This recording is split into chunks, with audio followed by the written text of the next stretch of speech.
ओम शांति। अभी नया साल आने वाला है, कितना दिन बाकी है? और 15 दिन बाकी है।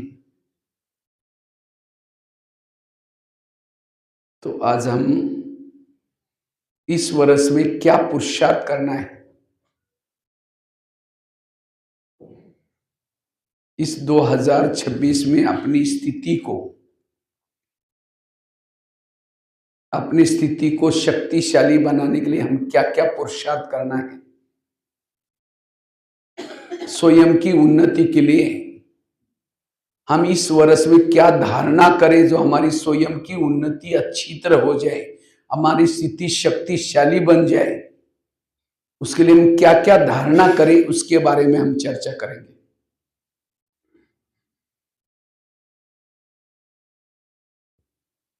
नहीं तो ऐसा नहीं जाए अभी इतना साल जैसे गए वैसा ही हमारे 2026 में ऐसा ही जाए।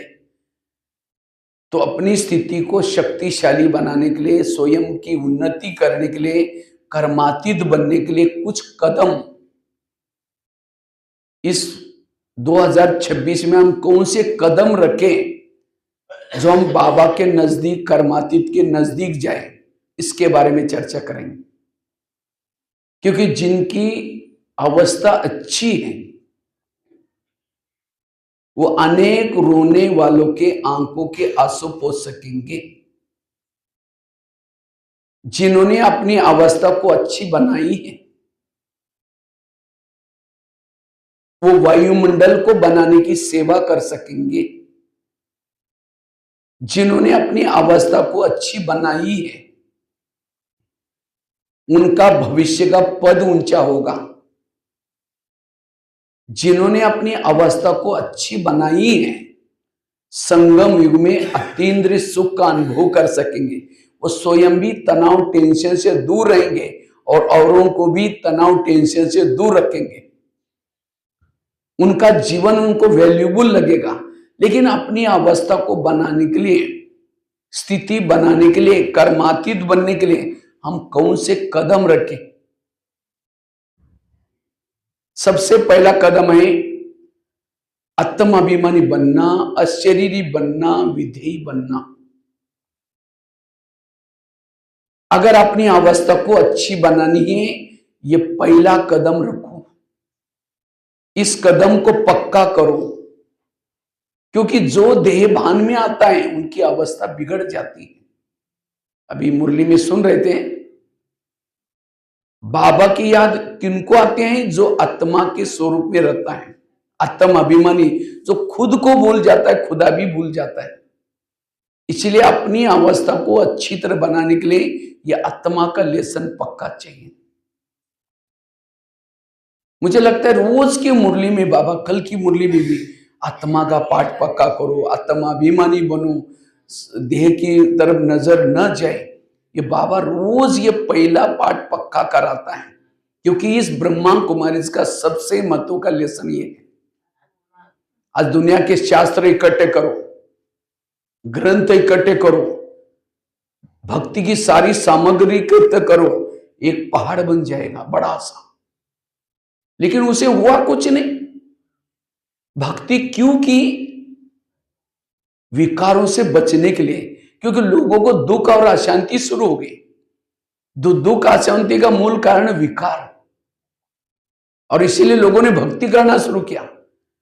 लेकिन भक्ति करते रहे, विकार बढ़ते गए, कम हुआ ही नहीं। आखिर लोगों ने भक्ति करना शुरू किया। अभी को लोगों का लक्ष्य क्या? पहले था विकार पर जीत प्राप्त करने का, अभी लक्ष्य बदल गया। मेरा बेटा नौकरी में लग जाए, इतने नारियल तोड़ेंगे, इतना बार यात्रा करेंगे। भक्ति का रूप बदल गया आजकल।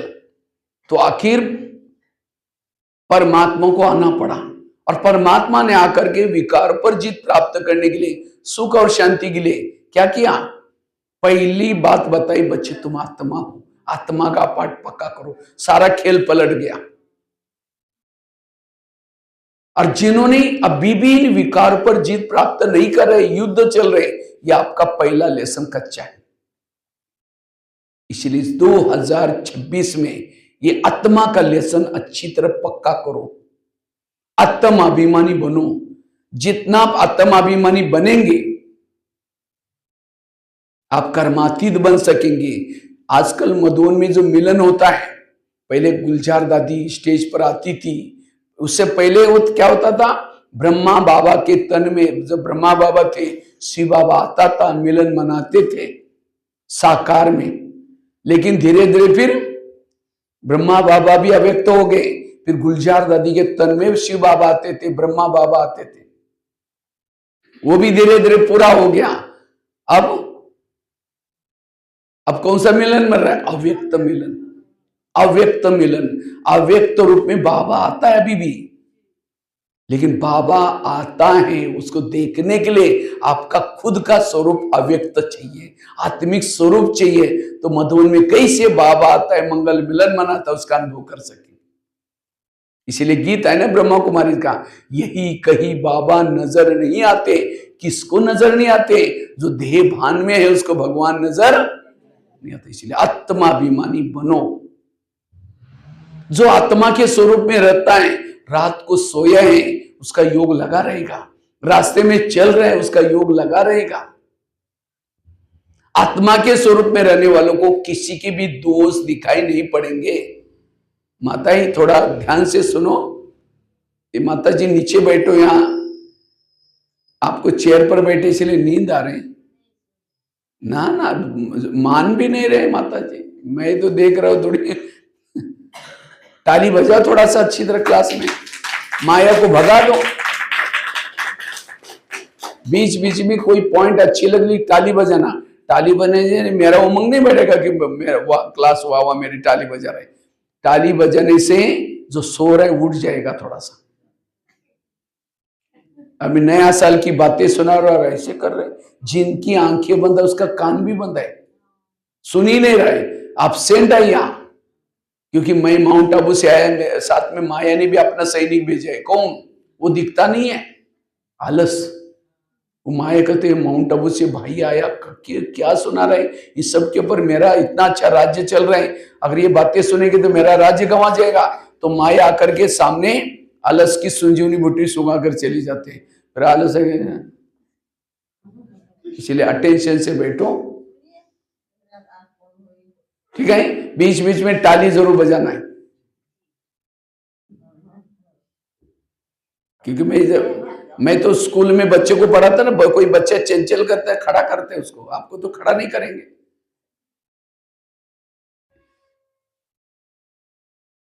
तो बता रहा था ये आत्मा का पाठ पक्का चाहिए। आत्मा का पाठ जिसका पक्का है, ये ज्ञान बड़ा आनंद आएगा। आज कईयों की समस्या है, क्या मेरा योग ही नहीं लगता, मुझे सहन ही नहीं होता, मेरे किसी के साथ बनती नहीं। सबका कारण आपका खुद का ध्येयवान। इसलिए आत्माभिमानी बनो। आत्माभिमानी स्थिति सारी समस्याओं का समाधान है। इसलिए बार बार हमें क्या करना है, ये पाठ पक्का करना है। जितना आत्मा के स्वरूप में रहेंगे, रात को सोए है योग लगा रहेगा, रास्ते में चल रहे योग लगा रहेगा। जितना आत्मा के स्वरूप में रहेंगे, अतीन्द्रिय सुख की अनुभूति होगी। जितना आत्मा के स्वरूप में रहेंगे, संकल्प में बल आएगा, वाणी में भी बल आएगा, दृष्टि में भी बल आएगा। आत्म अभिमानी वाले ही देवता बनते हैं। असहन नहीं होता, सहन करने का पुरुषार्थ नहीं है, पुरुषार्थ है आत्म अभिमानी स्थिति का। बीज बोया ही नहीं, पानी दिया ही नहीं, वृक्ष आएगा नहीं, तो फल कहां से लेंगे, निकलेंगे। इसी तरह जिन्होंने आत्मा का बीज बोया ही नहीं, स्मृति का पानी दिया ही नहीं, उसके जीवन रूपी वृक्ष में नम्रता, धैर्यता, सहनशीलता कैसी आएगी? इसलिए हमें आत्म अभिमानी बनना।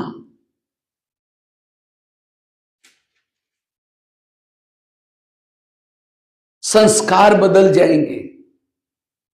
जैसे राम रावण का युद्ध चलता है, राम रावण का एक सिर काटता है, सिर कट जाता है, दोबारा जुड़ जाता है, फिर काटता है, फिर जुड़ जाता है, फिर काटता है, फिर जुड़ जाता है। विभीषण आया, राम के कान में दो चार बातें सुनाई, कहा कि ऐसा नहीं मरेगा, उसके नाभि में तीर लगाओ। और जब नाभि में तीर लगा, रावण क्या हो गया? मर गया। इसी तरह आज हम भी रावण को मारने में लगे, कोई 2 साल से, कोई 3 साल से, कोई 4 साल से, लेकिन नहीं मर रहा है। क्यों?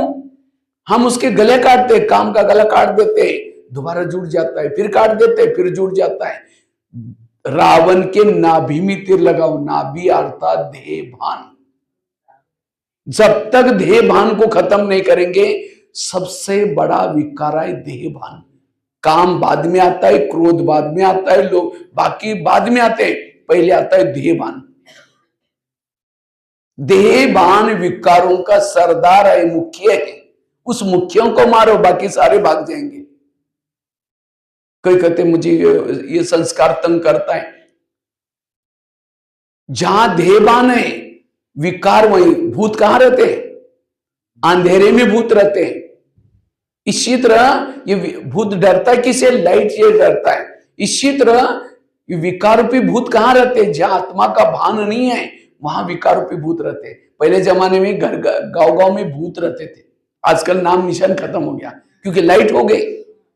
इसी तरह द्वापरिक से क्या हो गया? आत्मा की लाइट धीरे धीरे शरीर में कम होगी, कम होते होते अंधेरा हुआ, फिर काम का भूत, क्रोध का भूत, लोभ का भूत, और हर एक का शरीर अब भूत बंगला बना हुआ है। हर एक का शरीर में भूत बसे। किस समय कौन सा भूत जग जाएगा कोई भरोसा नहीं है। इसीलिए अब इन भूतों को भगाने के लिए लाइट जलाओ। बार बार मैं आत्मा हूं, मैं आत्मा देख रही हूं, मैं आत्मा हूं, मैं आत्मा, ये पाठ पक्का करो। और जो आत्मा अभिमानी स्थिति में रहेगा, उसका हर पल सफल है। वो हर पल वाइब्रेशन फैला रहे, शक्तियां फैला रहे, उसकी सारी इंद्रियां उसके वश में है। तो कर्मातीत बनना है, अवस्था अच्छी बनानी है, यह आत्मा का पाठ पक्का चाहिए। इसे जानवर, जंगल के जानवर डरते किसे? लाइट से।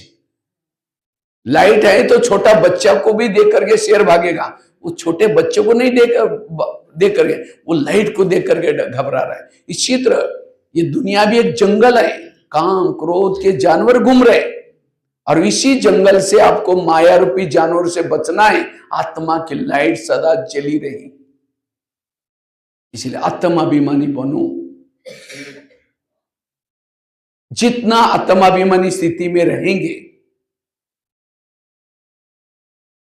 उतना निराकारी, जो हमारे से कोई विकर्म होंगे भी नहीं, और जो विकर्म के वो दग्ध रहते रहेंगे। इसलिए बाबा कहते बच्चे ये पाठ पक्का करो, आत्मा का पाठ पक्का करो। बिल्डिंग बनाए जाते हैं, जितना खर्चा ऊपर उतना नीचे, और जिन्होंने पैसा बचाने के चक्कर में फाउंडेशन डाल दिया कच्चा पक्का, तो आंधी तूफान आएगी, बिल्डिंग गिर जाएगी। इसी तरह हमारी तो 84 जन्म की बिल्डिंग बन रही। तो हम क्या करते हैं? आत्मा का पाठ पक्का नहीं करते, औरों को सुनाना शुरू करते हैं, सेवा करते हैं, ज्ञान योग करते हैं। जब माया का तूफान आता है, गिर जाते हैं। फिर कहते ये क्या हो गया? क्योंकि आत्मा का पाठ पक्का नहीं किया। ब्रह्मा बाबा ने 2 बातों को पक्का किया, नारायण बने। एक बाबा ने आत्मा का पाठ पक्का किया, दूसरा बाबा ने रोज इंद्रियों का दरबार लगाया। हमें भी यही करना है। तो इसलिए 2 बातों को हमें पक्का करना है। तो इसलिए आत्माभिमानी बनना। तो आत्माभिमानी कैसे बनना है, इसका तो बहुत लंबा लेसन है। पवित्रता की धारणा चाहिए, सोमानों के अभ्यास करो, 7 स्वरूपों का अभ्यास करो, योग विधि पूर्वक लगाओ, रोज गाड़ी को गैरेज में लगा करके सोने के लिए बाबा के पास जाओ, आत्माभिमानी बनेंगे। दूसरी बात है, अगर मुझे इस 2026 में क्या क्या करना है, पहली बात आत्मा का पाठ पक्का करना है। दूसरी बात, अगर मुझे इस वर्ष में 2026 में अपनी अवस्था को अच्छी बनानी है, स्थिति को शक्तिशाली बनानी है, उसके लिए पर चिंतन की बातों से बचना। यह परचिंतन स्थिति को बिगाड़ता है। जो एक दूसरे के दोष देखता है, उसकी स्थिति बिगड़ जाती है। फलानी ऐसी है, वो ऐसी है। परचिंतन करने वाले के दिमाग में ज्ञान का चिंतन मंथन नहीं चलता। बुद्धि को ताला लग जाता है, गोदरेज का ताला लग जाता है। पूछेंगे आज की मुरली क्या थी? बड़ी अच्छी थी। प्रश्न बताओ, बहुत अच्छा था। धारणा बताओ, बहुत अच्छा था। क्या था? स्लोगन तो बताओ एक लाइन का, वो भी बहुत अच्छा था। क्या था वो? याद क्यों नहीं है? पर चिंतन करने की आदत है। सरस्वती कहां बैठे? हंस के ऊपर बैठती थी। हंस के ऊपर पानी के अंदर हंस तैरे, सरस्वती मां बैठी है उसके ऊपर। एक छोटी सी बच्ची को बिठाओ, डूब जाएगा। अब सरस्वती मां कितनी बड़ी है। तो ज्ञान उनके दिमाग में बैठता है जो हंस है।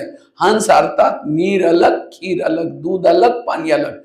जो ज्ञान में चलने के बाद दूसरे की अच्छाई देखता है, बुराई को छोड़ देता है, वो है हंस। लेकिन हम क्या करते हैं सारा दिन? अच्छाई को छोड़ करके बुराई देखते हैं, वो है कौवा। और कौवे के ऊपर सरस्वती कैसी बैठेगी? इसीलिए बाबा ने हमारा कलर कैसा दिया है ड्रेस का? व्हाइट। केवल ड्रेस व्हाइट पहनने की बात नहीं, लेकिन अंदर से भी व्हाइट, बाहर से भी व्हाइट बनो। अब कोई बहन या भाई सामने नहीं है, दो चार से मिलकर उसकी बुराई करेगी, वो ऐसी है, वो ऐसी है, ये है। अचानक आई, क्या बोलेंगे? ओम शांति, अभी हम आपको याद कर रहे थे। मुख में राम, बगल में छुरी।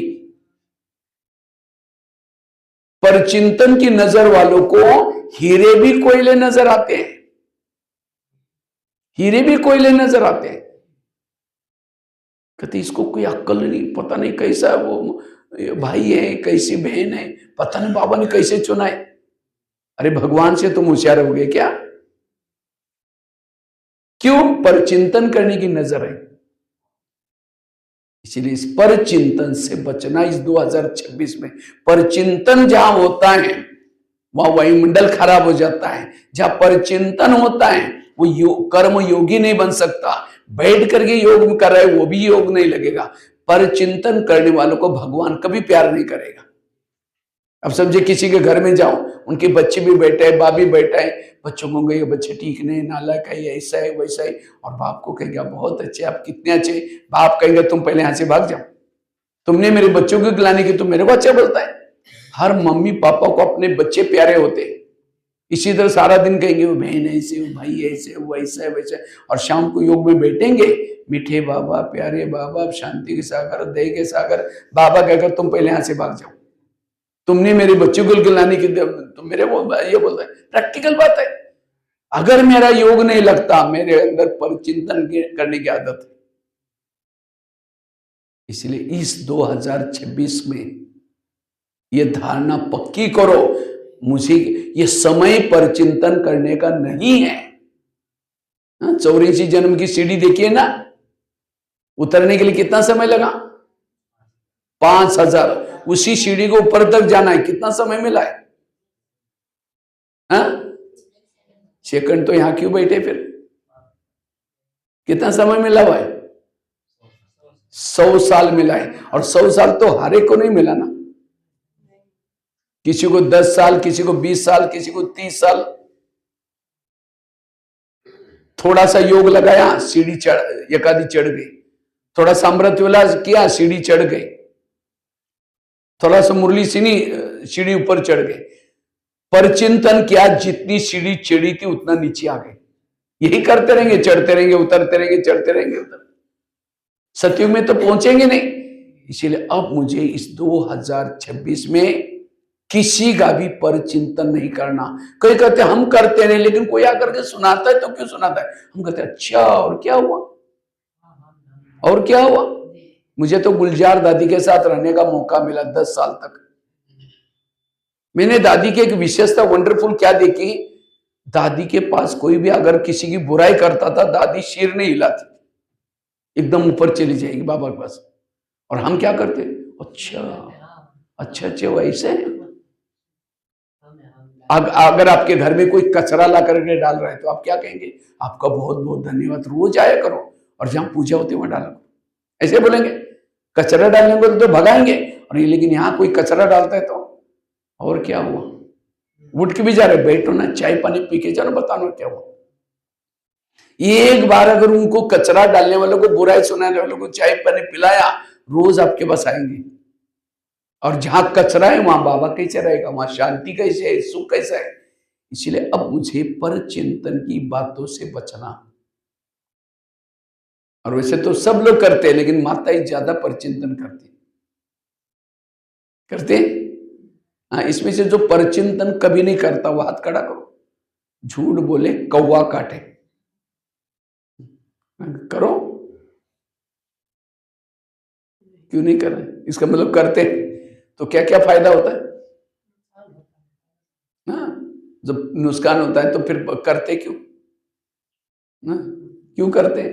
इसीलिए अब इस 2026 के दायरे, मुझे लगता है मुरली में भी ये बातें आते हैं, बच्चे छगमुई छगमुई नहीं करो, बच्चे परचिंतन। ये क्यों बाबा बोलता है? क्योंकि परचिंतन करने वालों का ना योग ना ज्ञान, अवस्था बिगड़ जाती है। एक होता है कोयला का व्यापारी, दूसरा होता है हीरे के व्यापारी। कोयले का व्यापारी कहां रहता है? झोपड़पट्टी में रहता है, हाथ भी काला मुंह भी काला, जिसको बेचे वो भी काला। और हीरे का व्यापारी कहां रहता है? बढ़िया से महल में रहता है, पौष रहता है, एक हीरा बेचो मालामाल हो जाता है। और कोयले वाला तो रोज बेचते रहो तो भी कुछ उन्नत प्रगति ही नहीं। तो इसी तरह परिचिंतन करने वाला कोयला का बेचने का काम करता है, खुद भी काला, दूसरों को भी, खुद का तो टाइम वेस्ट कर रहा है, दूसरे का भी टाइम वेस्ट कर रहा है।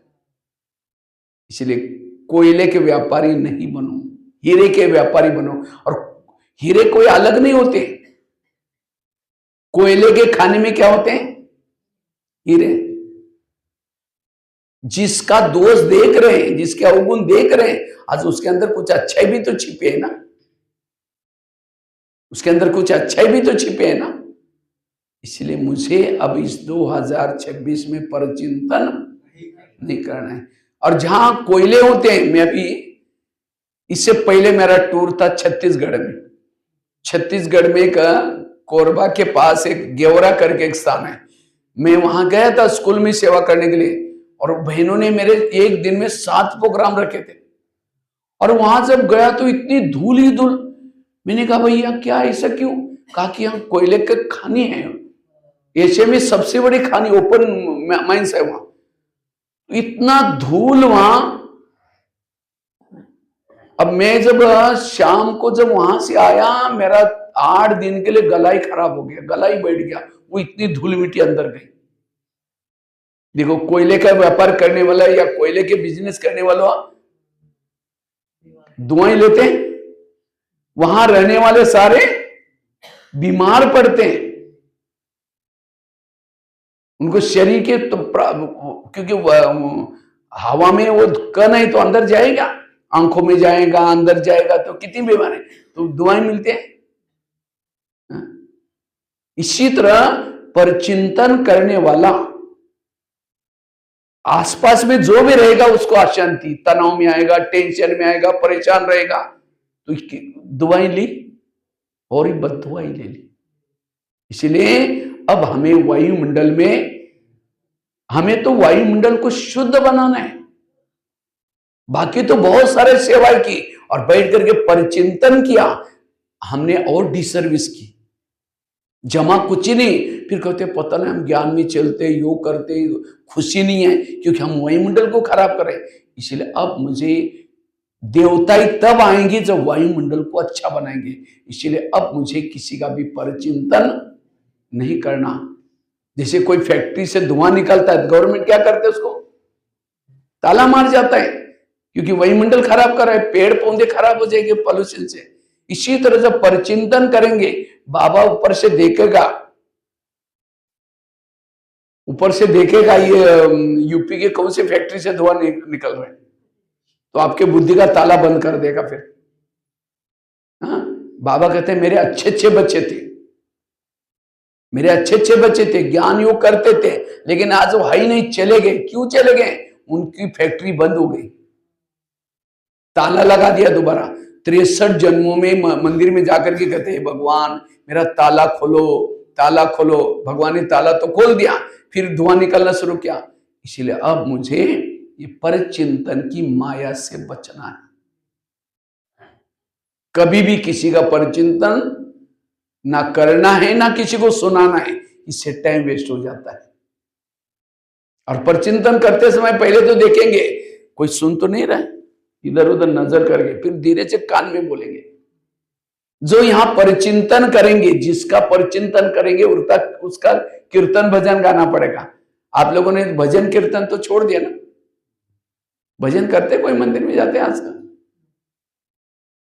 छोड़ दिया। स्थूल भजन तो छोड़ दिया, लेकिन अगर परिचिंतन करते भी भजन करते, भजन में क्या होता है, दो चार जन इकट्ठे होते हैं, एक जन गाता है, दूसरा ढोलक बजाता है, तीसरा झांझ बजाता है, चार पांच जन सुनते हैं, उसको क्या बोलते हैं, कीर्तन भजन। इसी तरह परिचिंतन करने वाले भी क्या होते हैं, दो चार जन इकट्ठे हो गए, ये कहेंगे वो ये इसे, दूसरे का मेरे साथ भी, वो जो यहाँ 1 घंटा तक बोलेगी वो ये इसी।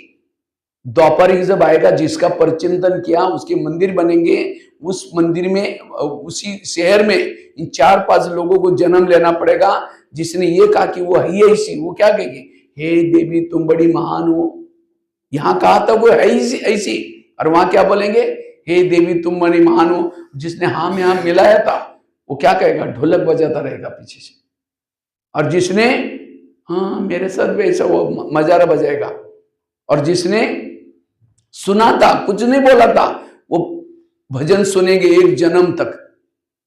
कितना बड़ा घाटा हुआ।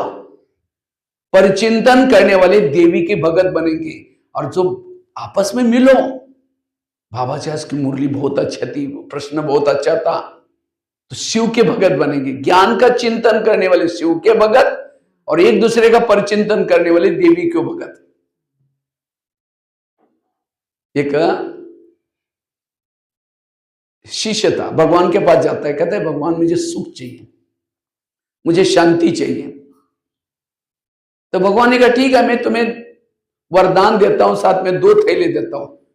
तो भगवान ने क्या किया, उस भगत को वरदान दिया और साथ में 2 थैले दिया। कहा कि एक थैले को तुम पीठ के पीछे रखना, दूसरा थैला आगे रखना। और भगवान ने कहा जो पीठ के पीछे थैला है, तुम्हारे आस पास पड़ोस में जो भी लोग रहते हैं, उस सभी के अंदर जो दोष है, बुराई है, उसकी चिटकियां बनाकर डाली, उस थैले को बांध करके पीछे रखना। और कहा कि आगे वाला जो थैला है, तुम्हारे अंदर जो दोष है, बुराई है, आगे है। लेकिन भगवान ने कहा दूसरे की बुराई को, थैले को बांध करके पीछे रखना, उसको देखना नहीं, उसके बारे में सोचना नहीं। और तुम्हारे अंदर जो बुराई है उसको बार बार खुला रखना, बार बार देखना कि मेरे अंदर क्या बुराई है, और उसको परिवर्तन करना। इतना करो तुम्हें सुख शांति सब मिलेगी। जाओ मेरा वरदान है, लेकिन थैले का ध्यान रखना। कहता है भगवान मैं ऐसे करूंगा जैसे आपने कहा। वो थैले लेके चला गया। कुछ साल के बाद क्या करता है, पीछे का थैला आगे किया और आगे का थैला, जैसे उसने थैले उल्टे किए वरदान उल्टे हो गए। फिर भगवान के पास आता है, कहता है भगवान मुझे सुख मिला ही नहीं, मुझे शांति मिली नहीं। भगवान ने कहा अच्छा तुमको जो मैंने थैले थे उसको कहां रखा? कहते भगवान कई बार मैंने आगे पीछे किया। भगवान ने कहा यही तुम्हारे दुखों का कारण है।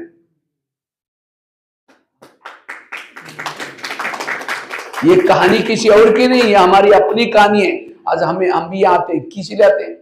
थोड़ा सुख मिल जाए, शांति मिल जाए। बाबा कहता है ठीक है मैं तुम्हें वरदान देता हूं, साथ में 2 थैली देता हूं, दूसरे की बुराई को पीछे रखो और अपनी बुराई को। लेकिन हम बाहर जाकर के क्या करते हैं?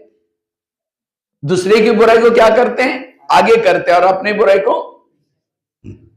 यही दुखों का कारण है। इसलिए आज से 2026 में पीछे का थैला आगे, कब आगे हो जाएगा पता भी नहीं चलेगा। धीरे से कहेंगे हाँ वैसी है वैसी है। अच्छे अच्छे लोगों की भी बुराई कर लेते हैं, दोष दिखते हैं।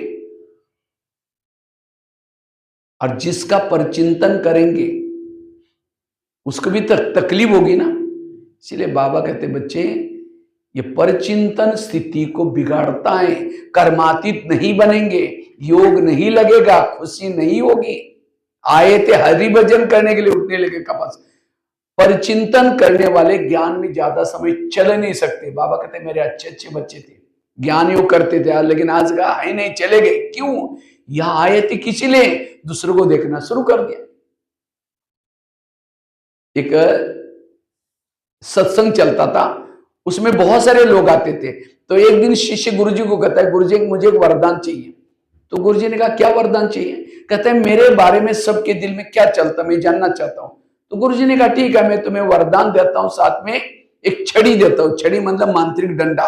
जब भी किसी के दिल में तुम्हारे बारे में क्या चलता है जानना है, छड़ी को दिल में रखो, उस व्यक्ति का नाम लो तो पता चलेगा। तो छड़ी दी, वरदान दी, शिष्य चला गया। अचानक शिष्य को याद आता है, पहले मैं गुरुजी की चेकिंग करता हूं, तो गुरुजी के दिल में मेरे बारे में क्या चलता होगा। तो छड़ी लिया, दिल में लगाया, गुरुजी का नाम लिया, थोड़ी छड़ी काली होगी। तब उसको लगता है गुरुजी के अंदर मेरे बारे में कालापन है, इनको गुरुजी बना करके फायदा क्या। आश्रम में आना बंद हो गया। 1 दिन हो गया, 2 दिन हो गया, महीना हुआ, 6 महीना हुआ। तो एक दिन गुरुजी की नजर गई, अरे ये चेयर 6 महीने से खाली है, यहाँ कोई आता ही नहीं, वो पहले आता था, कहां गया। तो गुरुजी क्या करते, उनके घर में गए, पूछा क्या जी आजकल आप आश्रम में नहीं आते। नहीं जी, थोड़ा आजकल कोरोना काल चल रहे हैं, आजकल ठंडी का मौसम चल रहा है, और आजकल थोड़ा बच्चों की परीक्षा चल रहे हैं, और मेरी भी तबियत ऊपर नीचे हो रहे हैं, तो क्या है इसीलिए मैं नहीं आ रहा हूं। तो गुरुजी ने कहा आप 6 साल से आश्रम में आते थे, आंधी आए तूफान आए। नहीं जी, नहीं, जरूर कुछ बात है। कहा कि गुरुजी आपके अंदर मेरे बारे में कालापन है, जो वो छड़ी दिया था ना, मैं इसे देख लिया। तो गुरुजी ने कहा अच्छा ये बात है क्या, लेकिन तुमने देखा कि तुम्हारे अंदर औरों के बारे में कितना कालापन है। कहा कि नहीं देखा। देखो, शिष्य ने छड़ी को दिल में रखा, अपना नाम लिया, पूरी छड़ी काली हो गई। गुरु की तो थोड़ी काली थी, लेकिन उसकी खुद की पूरी काली। अपनी काली देकर के उसको सिर झुकाया। गुरुजी ने कहा कोई बात नहीं, मैं जब आश्रम में आया था मेरी भी छड़ी पूरी काली थी, लेकिन मैंने तपस्या करके, सेवा करके, दान पुण्य करके इतनी बची है, वो तो मैं कर ही रहा हूं। लेकिन तुम मेरे को देकर के आश्रम में नहीं आओगे, जो तुम्हारी सफेद बन रहे वो भी काली हो जाएगी। तब वो शिष्य कहता है गुरुजी आज मैं कितनी भूल करने जा रहा था, मुझे माफ करना। गुरुजी ने कहा कोई बात नहीं, आज से बड़ों की कमजोरी मत देखना, ये कहानी किसी और की नहीं। आज हम भी यहाँ आते आते आते हमारी जो पतित आत्मा थी, काली आत्मा थी, पावन बनना शुरू हो जाते।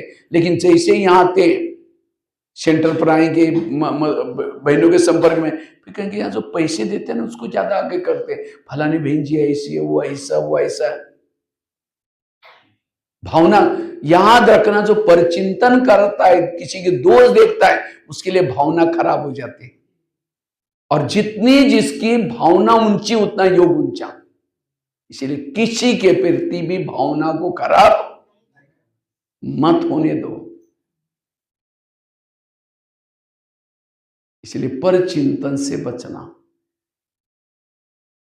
तीसरी बात है, तीसरी धारणा, 2026 में क्या करना है मैं आपको बता रहा हूं। इस साल में क्या क्या करना है, जो आप ये वर्ष आपको जीवन में कहते हैं ना happy new year. Happy new year कहने से नहीं, सचमुच अगर ये वर्ष आपके लिए हैप्पी न्यू ईयर हो जाए, उसके लिए आत्माभिमानी बनना। दूसरी बात बताई, पर चिंतन से बचना। तीसरी बात, अगर अपनी उन्नति करनी है, बाबा के श्रीमत का पालन करना। तो आप लोग श्रीमत प्रमाण कितना परसेंटेज चलते होंगे, देवरिया वाले बताओ। पुरानी क्लास है ना, पुराना काफी समय से सेंटर चल रहा है, तो कितना परसेंटेज आप लोग बाबा के श्रीमत को फॉलो करते हैं। बाबा ने आज का ना दवाई की वाली बात बताई, जो परहेज है कितना, जो बाबा के श्रीमत को आप 100 में से कितना परसेंटेज फॉलो करते हैं। अपने आप को परसेंटेज बताओ अपना अपना, हर एक अलग अलग है, कितना परसेंट बताओ, बोलो। बहुत कम, क्या बताओ ना परसेंट, 10, 5, 1%, 99%, कितना परसेंट। नियम तो पता है ना, अमृत वाला उठना, रोज की मुरली सुनना, पवित्र शुद्ध भोजन खाना, पवित्रता का पालन करना, ये सब नियम है। आप अपने आप को कितना मार्क दे सकते हैं, दे दो, 2-4 जन बताओ। 80, हाँ आप 65, और बताओ माता है 10%, और बताओ माता है पीछे 35 में पास है, 35 के नीचे तो फेल है। हाँ, और आगे बताओ माता है पीछे 70, पीछे कितने। आजकल के हम समझो अपने अमृत वाला की हर श्रीमत के 10 मार्क है, सारा दिन का 100 मार्क का ये है, 100 मार्क मिलते हैं आपको। समझो आपने अमृतवाला की तो आप कितने मार्क देंगे? 10। मुरली सुनी कितने मार्क देंगे? 10। उसके बाद शुद्ध भोजन खाया कितने मार्क देंगे? 10। लेकिन अमृतवेला के 10 के 10 मार्क कब मिलेंगे? समझो हम अमृतवेला उठे लेकिन झुटका लगाती हो क्या, 5 मार्क गए। उठने की तो हिम्मत की, उसके 5 मिल गए, लेकिन झुटका लगाती हो क्या, 5 मार्क गए। अच्छा झुटका भी नहीं लगाया था, आंखें तो खुली थी, लेकिन बुद्धि रूपी आंख से ना परमधाम दिखाई पड़ा ना परमात्मा दिखाई पड़ा, तो भी आपके 2.5 मार्क गए। मुरली सुनी, मुरली के पहले आपने योग नहीं किया, सीधी मुरली सुनी, 5 मार्क तो वहीं चले गए। अच्छा मुरली सुनी, योग मुरली सुनी लेकिन उसको धारण भी नहीं किया, क्लास के पहले योग भी नहीं आए नहीं, लेकिन सुनी, मुरली भी सुनी लेकिन उसको क्या क्या धारण नहीं किया, तो कितने मार्क मिले? केवल 1 मार्क मिला आपको। कितना मार्क? 1। और हम क्या कितना मार्क देते हैं? 10 मार्क। सुबह को मिली हल्दी की घाटी, करता मैं पंसारी बन गया। हाँ हाँ हाँ नहीं, अगर बाबा तो वैसे तो बाबा ने तो श्रीमत क्या दिया है, अगर शरीर स्वस्थ रहे तो आप खटिया पर बिठा करके कैसे आकर के खटिया को यहाँ रखो, ये भी बोला है बाबा ने। नहीं आत्मा, लेकिन चलो कोई बात नहीं, ऐसा है तो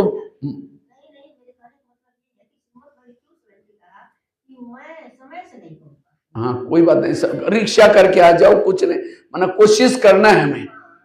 तो इसलिए क्लास के पहले आधा घंटे का योग जरूरी है, और सुनी हुई मुरली को सारा दिन, तब 10 के 10 मार्क आपको मिल जाते।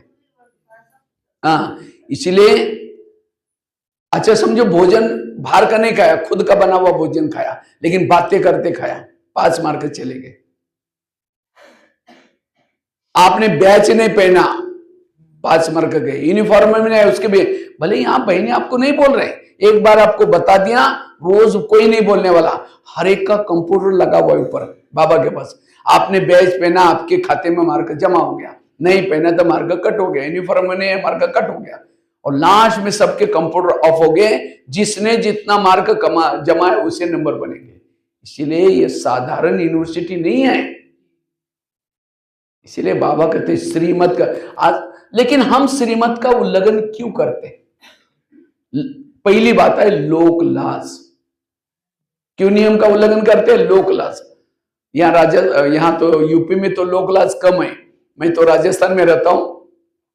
राजस्थान में हमारे आबू के आसपास में कुछ सेंटर्स हैं, जब मैं जाता हूं ना तो सेंटर पर कई माताएं आती हैं, जब माताएं क्लास में बैठेगी घूंघट लेकर के बैठेगी, अगर दृष्टि लेने थोड़ा घूंघट खोल करके ऐसा ऐसा करके देखेगी। हाँ? एक अभी मैं कुछ दिन पहले राजस्थान की कुछ माताएं मधुबन में आई थी बाबा मेलन में, जब बाबा मेलन में आई थी, पीछे की बात यहां तक सुनाई पड़ रही जी।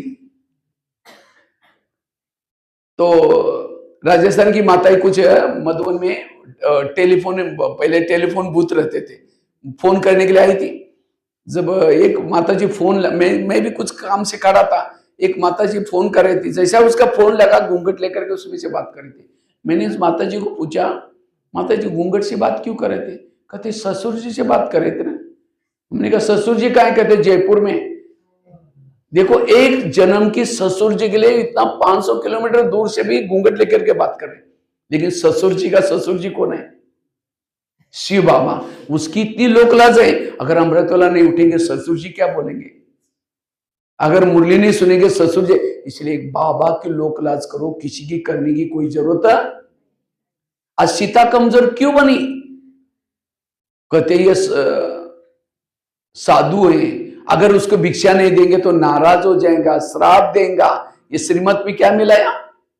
मन मत। इसीलिए बाबा कहते हैं श्रीमत का पालन करो, और जितना जो श्रीमत का पालन करता है तो लोक लाज नहीं करनी। लोग इस दुनिया में कैसे हैं? घोड़े पर बैठने में नहीं देंगे, पैदल चलने में नहीं देंगे। आज समझो यहाँ आएंगे तो क्या बोलेंगे, अरे कहाँ ओम शांति में जाते हैं, बाहर का खाना नहीं खाते हैं, फैशन नहीं करते, ब्रह्मचर्य का पालन करते, इसीलिए दुनिया में आए। अरे खाओ पियो मौज करो, ठीक है, कल से यहाँ आना बंद करो, और बाल खुला करके एक पैंट पहन करके एक सिगरेट लेकर के गली में घूमो। कहेंगे अरे ये कौन सा अवतार करके आया, कुछ पूजा पाठ करो, ये कौन सा फैशन क्या। अब यहां आए थे तब भी बोल रहे थे, वो कर रहे थे तभी। इसीलिए कहते हैं सुनो सबकी करो अपनी नहीं श्रीमत की। फटाफट अपनी बता ये तो दुनिया का कहावत है, यहाँ का नहीं है। यहाँ की कहावत है सुनो सबकी करो श्रीमत की, न मन मत, न जन मत, न परमत। और जो श्रीमत प्रमाण चलता है उनकी अवस्था शक्तिशाली है, उनकी स्थिति पावरफुल है। बाबा कहते हैं माया मेरी बेटी है और तुम मेरे कौन हो। बाबा की माया कौन है, बेटी है, और हम बाबा के कौन है, बच्चे। तो माया और हमारा रिश्ता क्या हो गया फिर। भाई बहन, कोई कोई बहन भाई को थप्पड़ मारते, कब मारते हैं, जब वो बाप का कहना नहीं मानता। इसी तरह माया बहन भी हमको थप्पड़ तब मारते हैं जब हम उसका कहना नहीं मानते। जिस दिन कभी माया आपके पास आई है, आप गाल पकड़ करके चेक करो, मैंने 3-4 दिन जरूर नियमों का उल्लंघन किया। नियमों के अंदर रहो तो कभी भी माया आपके पास नहीं आ सकती। बाबा ने कितने सारे नियम बनाया, नॉवेल्स नहीं पढ़ना, फिल्में नहीं देखना, क्या कितने बाबा ने नियम बनाया। क्योंकि ये नियमों का उल्लंघन इसलिए ये किया है क्योंकि विकार पर जीत प्राप्त करने के लिए जरूरी। तो माया तो बड़ी होशियार है, कहती अच्छा तुम्हारे बाबा ने तो ये नियम बनाया, कोई बात नहीं, तुमको तो थिएटर में आने की शर्म आएगी, क्योंकि बैच पहन के जाएंगे तो लोग कहेंगे ओम शांति वाले थिएटर में। माया कहते हैं मैं तुम्हारे जेब में आती हूं। आजकल हर एक का जेब सिनेमा थिएटर बना हुआ है। थोड़ा सा कुछ हवा पानी मिला, विकार जागृत होंगे। इसलिए बड़े सावधानी से हमें रहना है। भले कोई देखे ना देखे, थोड़ा भी हवा पानी मिल जाएगा, हमारे संस्कार जागृत हो जाएंगे। इसलिए माया के बातों से बचना, श्रीमत का पालन करना, तब स्थिति शक्तिशाली बन जाएगी। 3 बातें बताई। इस 2026 में हमें अपनी अवस्था को बनाने के लिए क्या क्या पुरुषार्थ करना है। पहली बात बताई, अशरीरी आत्म अभिमानी बनने का पुरुषार्थ। दूसरी बात बताई, पर चिंतन से बचने का पुरुषार्थ, उसके लिए थैले वाली कहानी, छड़ी वाली कहानी। तीसरी बात कौन सी सुनाई, श्रीमत का पालन करने का पुरुषार्थ। चौथी बात है, अगर अपनी अवस्था को अच्छी बनानी है, शक्तिशाली बनानी है, रोज अपने कर्मेंद्रिय का दरबार लगा दो, स्वराज्य अधिकारी बनो। आज हमारी अवस्था बिगड़ने का पहला कारण कोई व्यक्ति नहीं है, कोई परिस्थिति नहीं, हमारी खुद की कर्मेंद्रिया, खुद की आंखें, खुद का मुंह, खुद का, और इसके तरफ हमारा ध्यान नहीं है। बाबा कहते बच्चे स्वयं को परिवर्तन करो। तो स्वयं को परिवर्तन करना मतलब बैच पहन लिया, सफेद ड्रेस पहन लिया, हो गया परिवर्तन। स्वयं को परिवर्तन करना अर्थात हर कर्मेंद्र को श्रीमत प्रमाण चलाना, जिसको ही बाबा दूसरे शब्द में कहते बच्चे चैरिटी बिगिंस एट होम। तुम अपने घर को सुधारो। तो आपके घर में सब ज्ञान में चलते हैं, आंखें ज्ञान में चलती हैं। अगर आंखें ज्ञान में चलती तो योग लगाते समय बंद हो रहे, मोबाइल देखते समय बंद नहीं होती। अगर कान ज्ञान में चलता, कोई परचिंतन सुनाता तो नजदीक जाकर सुनता है, इसका मतलब कान ज्ञान में। इसीलिए 7 दिन का कोर्स है इनका करो, इनको सुधारो, इसी के आधार से आपका पद मिलने वाला है। इसीलिए स्वराज्य अधिकारी बनो। जो स्वराज्य अधिकारी है वही राजा है। ब्रह्मा बाबा ने कई मुरली में नहीं बोला कि जो मधुवन में रहने वाले राजा बनेंगे, जिन्होंने मम्मा बाबा को देखा वो राजा बनेंगे। राजा बनने का आधार है इंद्रियों पर शासन। बाबा देखेगा, चाहे गृहस्थी में रहो, चाहे समर्पित हो, चाहे कहीं भी रहो, अगर ज्ञान में चलने के बाद आपका इंद्रियों पर शासन नहीं, जो इंद्रियों के अधीन है वो भविष्य की दास दासी बनेगी। समझो कोई ज्ञान में चलता है, धन से सेवा नहीं करता, ज्ञान दूसरे को नहीं सुनाता, इंद्रियों के भी अधीन है, वो दास दासी बनेंगे। दास दासी वो बनते हैं जो उदास रहते हैं। उदास कौन रहता है? जो इंद्रियों के दास में, जो किसी का श्रृंगार नहीं करते, वो श्रृंगार करने वाली बनेगी। आज बाबा ने कहा ईश्वरी मिशन है, सबको तुम क्या करो, पैगाम दो, ज्ञान सुनाओ और बाबा के बनाओ, मनुष्य से देवता बनाओ। जो किसी का श्रृंगार ही नहीं करते, सुनते और अपने कामों में व्यस्त, जिन्होंने प्रजाएं नहीं बनाएंगे वो दास दासी बनेंगे। कोई ज्ञान में चलता है, धन से सेवा करता है, ज्ञान दूसरों को सुनाता है, इंद्रियों के अधीन है, वो क्या बनेंगे? साहूकार बनेंगे, राजा नहीं बनेंगे। कोई ज्ञान में चलता है, धन से सेवा नहीं करता, ज्ञान दूसरों को नहीं सुनाता, इंद्रियों को अधीन किए हैं, वो क्या बनेंगे? राजा। लेकिन कैसे? कंगाल राजा बनेंगे। उनके पास सब कुछ है, लेकिन वो राजा तो है, लेकिन उसके बाद धन संपत्ति कुछ भी नहीं, कंगाल राजा। और कोई ज्ञान में चलता है, धन से सेवा करता है, ज्ञान दूसरों को सुनाता है, इंद्रियों पर शासन है, वही संपन्न राजा।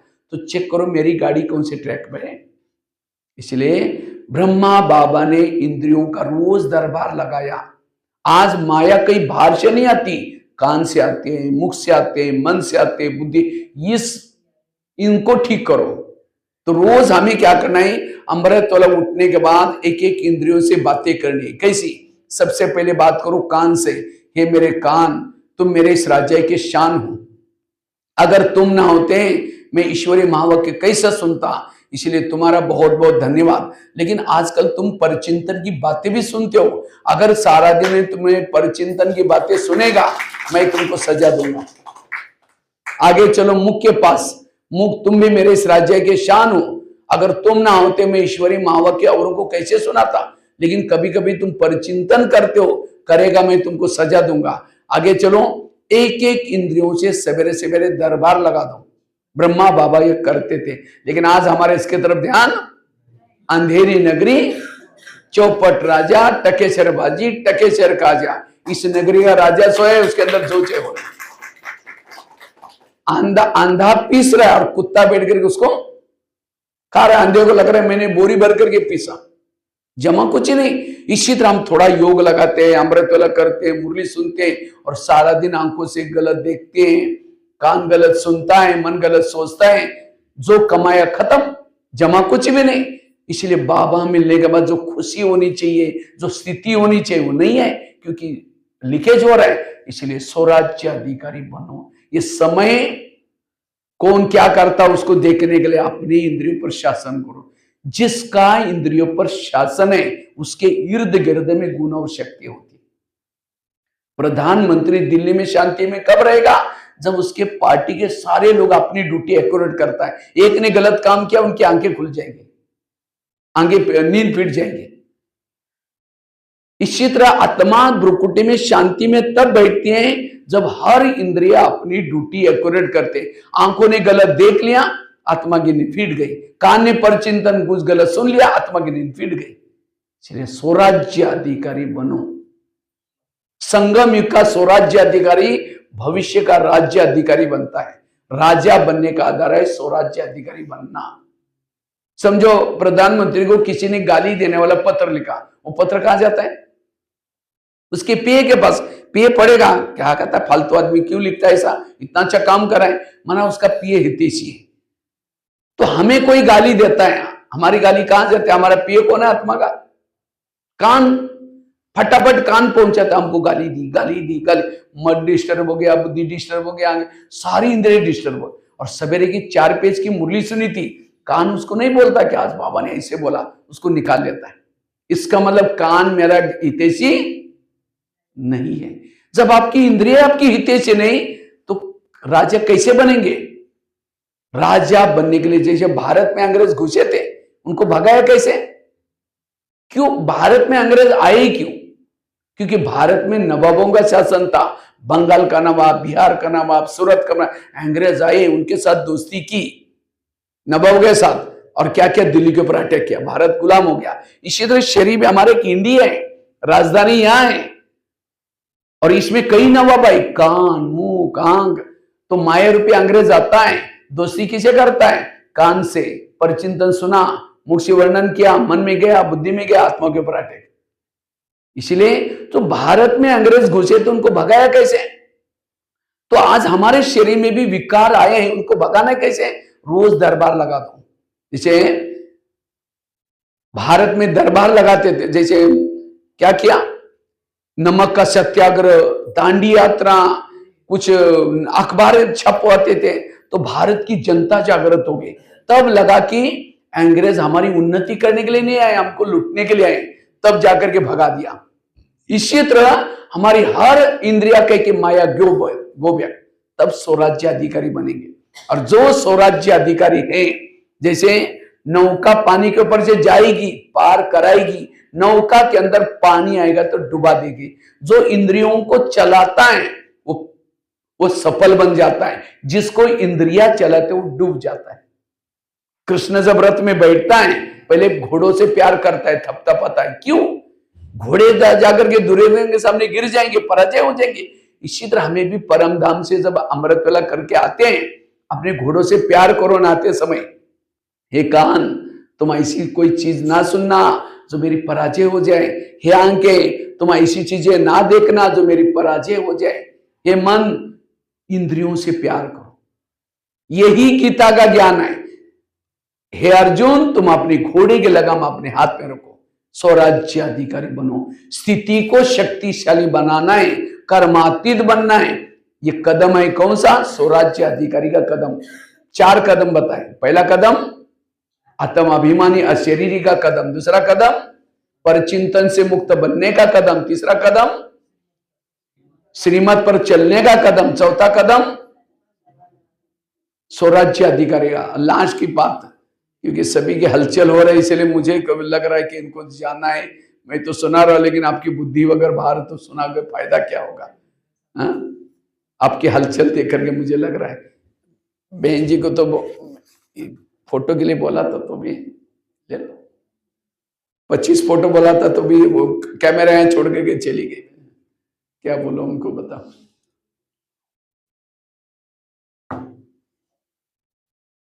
पीछे से 25-30 ले लेना, ऐसा लेना, कोई नहीं लोग नहीं।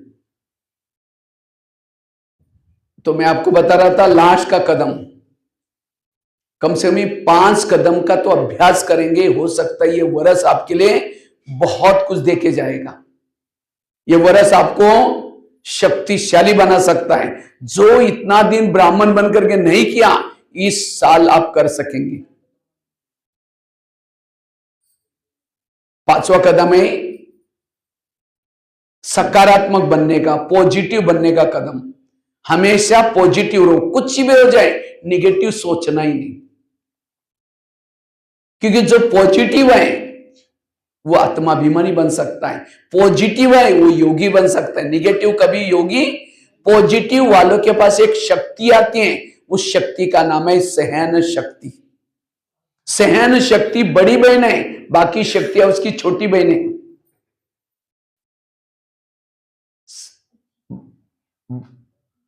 एक बहन आएगी, दूसरी बहनें भी 8 बहनें भी आएगी, और शक्तियों के बच्चे हैं दैवी गुण। हर शक्ति के 4-4 बच्चे, सहन शक्ति की 4 बच्चे। कौन सी? शांति, एकाग्रता, एक रस और अंतर्मुखता। लेकिन सहन शक्ति कब आएगी? जब पॉजिटिव रहेंगे, मन को चुप। आज टोटल ब्रह्मा कुमारी का ज्ञान का सारा है मन को चुप रखना। No question, no correction, no quotation, मन चुप। और जिसका मन चुप है वो आत्मा के भ्रुकुटी में रह सकता है, स्थित रह सकता है, वो आत्माभिमानी बन सकता है। जो ज्यादा सोचता है वो कभी भी भ्रुकुटी में नहीं रह सकता। इसलिए हमेशा पॉजिटिव रहो, सकारात्मक रहो। तो इसीलिए 2026 में हमें क्या बनना है? पॉजिटिव, सकारात्मक बनना है। जिसके सोच सकारात्मक है वो सुखी है, जिसके सोच निगेटिव वो दुखी। दुख और सुख की परिभाषा, जिसके सोच निगेटिव है उसके घर में लक्ष्मी वास नहीं करेगी, उसके घर में पानी के मटके भी सूख जाएंगे, उसके चेहरे में खुशी, चेहरा लटका हुआ रहेगा। आज कई है भी के चेहरा देखो तो मरा पड़ा हुआ है। बाबा कहते हैं आगे चल करके मेरे ब्राह्मण बच्चों के चेहरे से सेवा हो जाएगी। लेकिन कौन सा चेहरा? जो हर्षित चेहरा है। आजकल दुनिया में तनाव पैदा हो रहा है, तनाव, टेंशन। ये तनाव टेंशन क्या है, क्यों आ रहे हैं? टीवी खोलो निगेटिव, अखबार खोलो निगेटिव, किसी के पास जाकर के बैठो निगेटिव, और निगेटिव के कारण तनाव पैदा होता है। और जिसको तनाव है वो कभी भी सुख शांति से नहीं रह सकता। इसीलिए कई ब्राह्मण है तो भी तनाव, टेंशन में। तनाव के कारण कई प्रकार की शरीर की बीमारी होती है। जिसके मन के सोच ज्यादा चलते हैं उसको 70% शरीर की बीमारी होती है। इसीलिए कहते हैं ना, जिसका पांव गरम, पेट नरम, दिमाग ठंडा, उस घर में कोई डॉक्टर है उसको मार दो डंडा। पांव को गरम रखो, पेट को नरम रखो और दिमाग को। लेकिन आजकल उल्टा होता है, पांव रहता है ठंडे और दिमाग रहता है गरम। आप सवेरे आते समय वॉकिंग करके आओ, पैदल चल के आओ। पैदल चलने से ब्लड सर्कुलेशन होता। मुझे तो वहां बहुत अच्छा लगा। अभी शाहगंज में गए थे, वो सवेरे सवेरे वो झंडा लेकर के पीस मार्च निकालते हैं, सारे भाई बहने आते हैं। तो आप लोग भी यहाँ करो तो अच्छा है। गांव गांव यहाँ की गली गली में जाकर के लोग जग जाएंगे और आपका स्वास्थ्य भी ठीक हो जाएगा। पैदल चलने से ब्लड सर्कुलेशन, आपका दिन में 5000 स्टेप्स चाहिए टोटल। 5000 स्टेप आपका पैदल चलना चाहिए। एक ऐप आता है, एक फिट करके एक ऐप आता है, वो आप अपने मोबाइल में डालो और चेक करो मैं कितना कदम चलिए सारा दिन। 5000 स्टेप तो चाहिए, तब आपका हेल्थ ठीक है। क्योंकि ब्लड सर्कुलेशन होने से बॉडी की हेल्थ ठीक रहती है। आजकल कई क्या करते हैं, कईयों को लगता है पैदल चलेंगे, लोग कहेंगे गरीब है, इनके पास कुछ भी नहीं है, इसीलिए टोटो में चलेंगे, गाड़ियों में चलेंगे। पैदल चलने की आदत ही खत्म की। इसलिए एक तो पैदल चलना, दूसरा पेट नरम चाहिए। लेकिन आज क्या होता है, पनीर की सब्जी 4 रोटी दबा के खाएंगे और कद्दू बनाए नाक ही मोड़ेंगे। आज तो मजा ही नहीं आई। गाड़ी बोलते हैं उस पेट्रोल पंप का पेट्रोल बड़ा टेस्टी है, मजा आते हैं, उधर लेके चलो बोलते हैं। लेकिन हमारी गाड़ी क्या बोलते हैं, कल का खाना बड़ा अच्छा था, मजा आई। मना हम गाड़ी के अधीन, ये भी ड्राइवर अधीन है। इसलिए जीभ की टेस्ट पेट में वेस्ट। जो जीभ 2 मिनट में नीचे भेजते, संभलना किसको पड़ता है? पेट को। फिर सारा दिन पेट चिल्लाता रहता है, गुड़गुड़ करता रहता है। उसी दिन हम लोग पहले दिन जब गए थे, पता नहीं बहनों ने कुछ क्या क्या बनाया, वो गोल गोल लिट्टी खाया। मेरे को तो, मुझे पता नहीं था तला हुआ था, मैंने तो टेस्ट खा लिया, बड़ा मजा आया। और सारा दिन 24 घंटा अंदर बसता रहा मेरे। सारा दिन मेरे को बड़ा तकलीफ हो गई। तो मैं सोचा पता नहीं, बाद में पता चला वो तल के बनाया जाता है। मुझे लिट्टी क्या खाते हैं।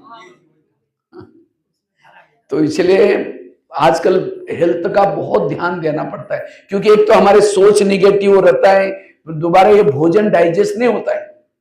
इसलिए संतुलित भोजन करने की जरूरत है। जितना संतुलित भोजन करेंगे हमारी हेल्थ अच्छी रहेगी। इसलिए पॉजिटिव विचार, सकारात्मक विचार, और साथ में दिमाग को कैसे रखना है? ठंडा। लेकिन दिमाग कैसा रहता है आजकल? गरम। दिमाग गरम, निगेटिव बहुत ज्यादा सोचते हैं। और जिसका दिमाग गरम रहता है केमिकल्स उतरते हैं। आज किसी को पेट के संबंध की बीमारी होती है, ईर्ष्या करने वालों को पेट की बीमारी होती है। इसलिए कहते हैं ना, तो मेरे को देख करके तुम्हारे पेट में जलन होता है क्या? आज किसी को दूर का कम दिखता है, दूसरे की बुराई को आंखें फाड़ फाड़ के देखेंगे। जो आंखें फाड़ता है, बड़ी बड़ी करता है, आंखों की पुतली पल जाती है। फिर डॉक्टर के पास जाएंगे, क्योंकि डॉक्टर जी मुझे आजकल धुंधला दिखता है। तो डॉक्टर चेक करता है, कहता है आपको नंबर लग गया, चश्मा लगाना पड़ेगा। चश्मा तो लगाया, फिर भी बुराई देखना नहीं छोड़ेंगे, नंबर बढ़ता ही जाएगा। आज किसी का बीपी हाई हो जाता है, जो बीती हुई घटना को याद करता है उसका बीपी हाई हो जाता है। क्योंकि बीती घटना याद करने से, नेगेटिव सोचने से ब्लड क्या होता है, तेजी से चलता है, बीपी हाई हो जाता है। इसीलिए बीती हुई घटना को भूल जाओ, जो हुआ अच्छा हुआ, जो हो रहा अच्छा, जो होगा वही। आज किसी को ज्वाइंट पेन होते हैं, ज्वाइंट पेन, गुस्सा करने वालों को ज्वाइंट पेन, मसल दर्द होते हैं। आज किसी को स्पॉन्डालाइट होता है, सर्वाइट, रास्ते में जा रहे सब्जी लाने के लिए, जा रहे मुरली सुनने के लिए, वो क्या करती हैं, इधर क्या होता है, इधर उधर ऊंट वाली चाल चल रहे। जो ऊंट वाली चाल चलता है उसको स्पॉन्डालाइट होता है। फिर डॉक्टर के पास जाएंगे कि डॉक्टर जी 15 दिन से मेरे गले में अकड़न हो रहा है। तो डॉक्टर चेक करता है, कहता है आपको स्पॉन्डालाइट हुआ। इसका इलाज करके डॉक्टर बड़ा सा पट्टा पहनाता है। जब पट्टा लगेगा 6 महीना ना इधर देखेंगे ना इधर देखेंगे, सीधा देखते चलना पड़ेगा। अगर पहले सीधा देखो तो प्रॉब्लम होगा ही नहीं। तो शरीर की बीमारी होते मन के कारण। इसलिए मन को स्वस्थ रखो। मन को स्वस्थ रखने का आधार है पॉजिटिव रहो, हर परिस्थिति में पॉजिटिव। सारी आपकी दवाई खत्म हो जाएंगे, सब कुछ एकदम स्वस्थ रहेंगे। निगेटिव वाला मानसिक रूप से, शरीर के रूप से थक जाता है। उसको रात को चैन की नींद भी नहीं आती, क्यों बोला, मेरे को क्यों बोला, इधर उधर करता रहेगा। उसका बैठ करके योग भी नहीं होगा। योग में बैठे शुरू करें, मैं आत्मा हूं, फिर कहेंगे क्यों बोला, छोड़ो, कहेंगे मैं आत्मा हूं, फिर कहेंगे 15 दिन पहले भी तो बोला था, फिर कहेंगे ठीक है मैं आत्मा हूं, फिर कहेंगे सबके बीच में क्यों बोला। वो कर्म योगी भी नहीं बनेगा। कर्म करते समय जिसने बोला वही बातें याद है। इसलिए योग का आधार है, स्थिति का आधार है पॉजिटिव बनना। पॉजिटिव वाला भ्रुकुटी आसन पर बैठता है। आध्यात्मिक स्थिति क्यों नहीं है, क्योंकि निगेटिव विचार है। इसलिए पॉजिटिव बनना। और जिसका मन भारी है, भारी मन कभी ऊपर नहीं जा सकता, इसलिए सकारात्मक बनना जरूरी है। आज किसी को शुगर होती है, शुगर कोई मीठा खाने से नहीं होती। शुगर का कारण निगेटिव विचार। क्या मैं इसकी सास हूं, मैं इसका पति हूं, मैं इसकी सास हूं, मैंने इसको पढ़ाया लिखाया, छोटे से बड़ा किया, जब इसकी शादी हुई अपनी पत्नी का मानता है, मुझे नहीं पूछता। ऐसे निगेटिव से केमिकल उतरा, शुगर हो गए। जब शुगर होगी तो क्या होंगे, मीठा खाना बंद करेंगे, टेंशन में आना बंद नहीं करेंगे। तो बीमारियों का कारण है निगेटिव सोच। इसलिए बाबा कहते हैं ये ब्रह्मा कुमारी का केंद्र एक बहुत बड़ा हॉस्पिटल है। किस चीज का हॉस्पिटल, मन को ठीक करने वाला हॉस्पिटल है। आज किसी को ब्रह्मा कुमारी में बुलाओ, बहने बुलाते कितने, आओ आओ, क्या बोलते हैं, बहन जी हमको टाइम का है, क्या बोलते हैं वो बहने, थोड़ा अलग अलग बैठ जाओ तो बात कब, यहां तक आवाज आ रहा है आप लोग, अलग अलग बैठो, यहां सोफे पर बैठो 2-3 दिन, इधर जाओ।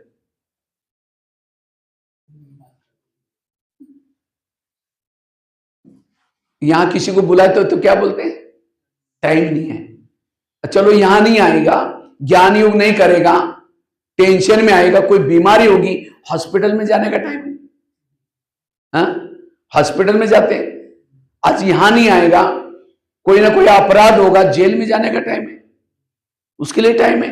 आज यहां नहीं आएगा, कोई ना कोई अपराध करेगा, कोर्ट में जाने का टाइम है। ब्रह्मा कुमारी में आओ, कहीं जाने की जरूरत नहीं पड़ेगी। और ये जो मैंने जगह गिनाई, पुलिस स्टेशन, हॉस्पिटल, जेल, ये सारी जेब काटने वाली जगह है। इसीलिए बाबा कहते हैं मन को स्वस्थ रखो। और मन को स्वस्थ रखने का आधार है पॉजिटिव बनना, सकारात्मक बनना, निगेटिव से बचना।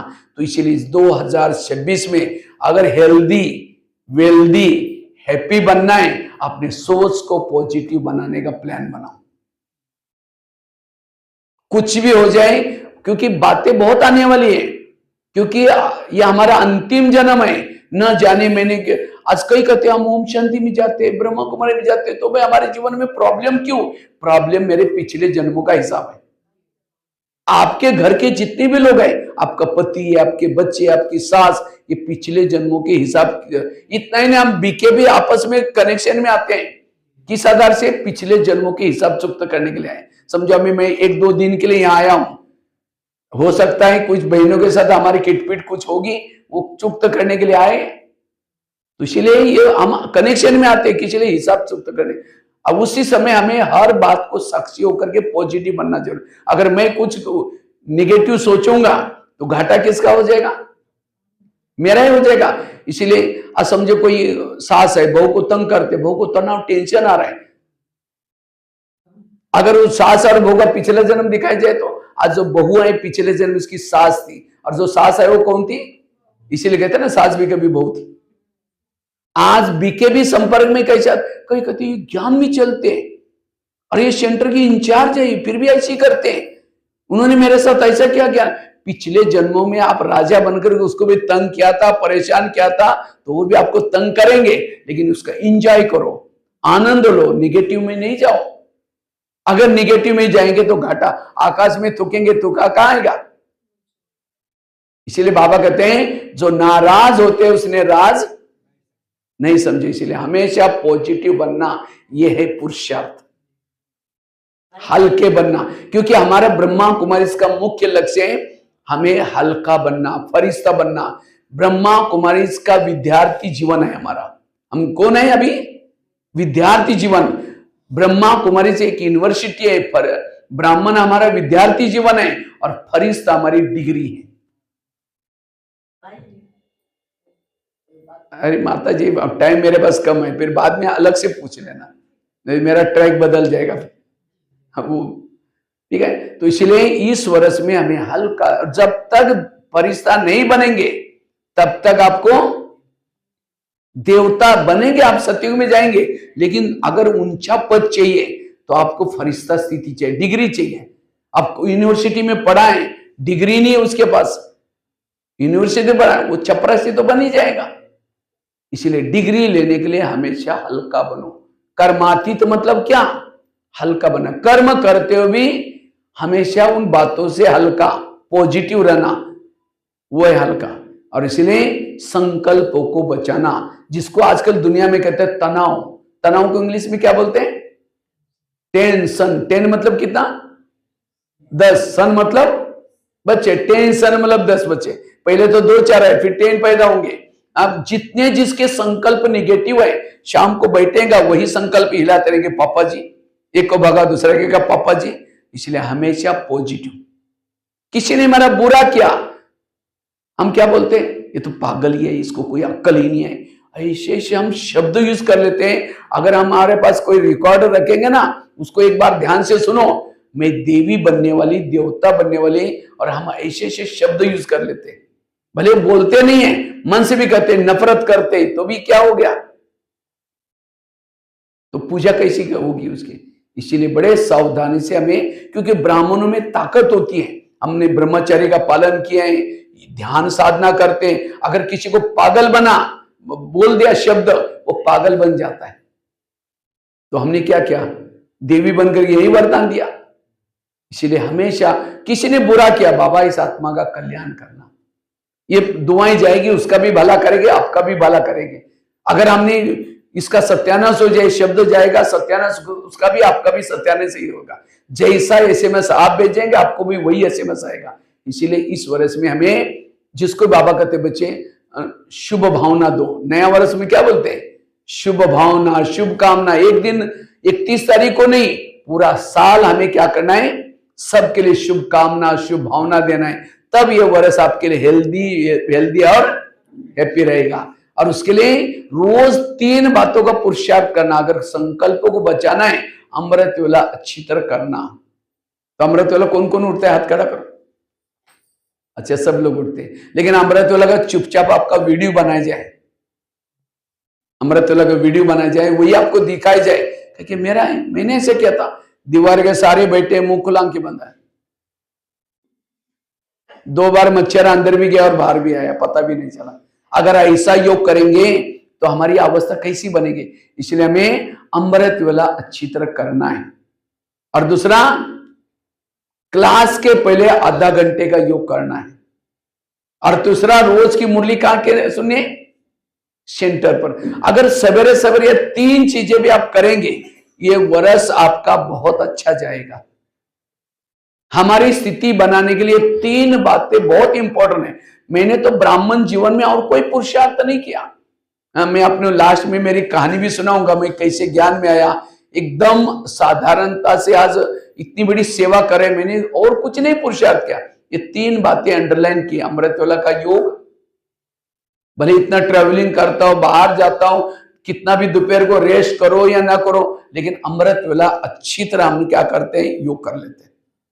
अमृत वेला का अच्छा योग। और दूसरा, क्लास के पहले आधा घंटे का योग। और तीसरा रोज की मुरली। ये तीन चीजें आपको समर्थ बनाएंगी, पॉजिटिव बनाएंगी। तो आप इस वर्ष में एक रेस लगाना। मैं देखता अभी शायद क्लास के पहले तो सब लोग आए ही नहीं थे, अब जैसे क्लास चालू हो गया सब पहुंच गए धड़ाधड़ धड़ाधड़। आप लोग जितने भी आते हैं, अगर इतना भी पुरुषार्थ करो इस वर्ष में, कम से कम अप्रैल तक आप एक रेस लगा दो। कौन सी रेस लगा दो? रोज क्लास के पहले आकर के सबको क्या करना है, आधा घंटे का योग करना है। अब मुझे लगता है यहां तो सर्दी तो कुछ नहीं है। आप दिल्ली की तरफ जाओ, पंजाब की तरफ जाओ, मुख से भी दबाव निकलता है, नाक से भी धुआं निकलता है, तो भी छोटे छोटे बच्चे को वो स्वेटर पहनकर टुक टुक टुक करके स्कूल में जाते हैं। यहाँ तो कुछ ठंडी नहीं। मैंने तो देखो ना स्वेटर ना पेट टोपी कुछ पहना ही नहीं है। शाल तो हम कभी लेते ही नहीं साथ में अपनी बात। कुछ नहीं, ठंडी भी मधुबन से भी यहाँ और अच्छा लग रहा है, तो ठंडी तो है ही नहीं। हम ठंडी समझ करके 7:30 से क्लास क्या की, 6:30 का योग 7 बजे शुरुआत किया, वो भी डिले ये हो। इसलिए हमें क्लास के पहले आधा घंटे का योग बहुत जरूरी है। जैसे बीज डाला लेकिन हल नहीं चला है तो बीज उगेगा ही नहीं। तो ज्ञान हमारे धारणा में क्यों नहीं आता? क्योंकि योग नहीं करते। और योग में भी अगर आंखें बंद करके योग किया, जैसे महाभारत में एक दृष्टांत है, धृतराष्ट्र की मां जब व्यास दृष्टि देने के लिए आया था तो क्या किया उसने, घबरा करके आंखें बंद कर दी। कहा कि बच्चा तो पैदा होगा लेकिन कैसा, अंधा। फिर कहा कि नहीं नहीं और एक चांस दो। फिर पांडु की मां उसको भेज दिया, वो गई, उसको बताया कि आंखें बंद नहीं करना। वो आंखें बंद नहीं किया लेकिन घबरा गई, कहा कि बच्चा पैदा होगा लेकिन कमजोर। फिर नहीं नहीं और एक चांस दो। तो वो कहते तुम जाओ, वो कहते तुम जाओ, कोई नहीं गए।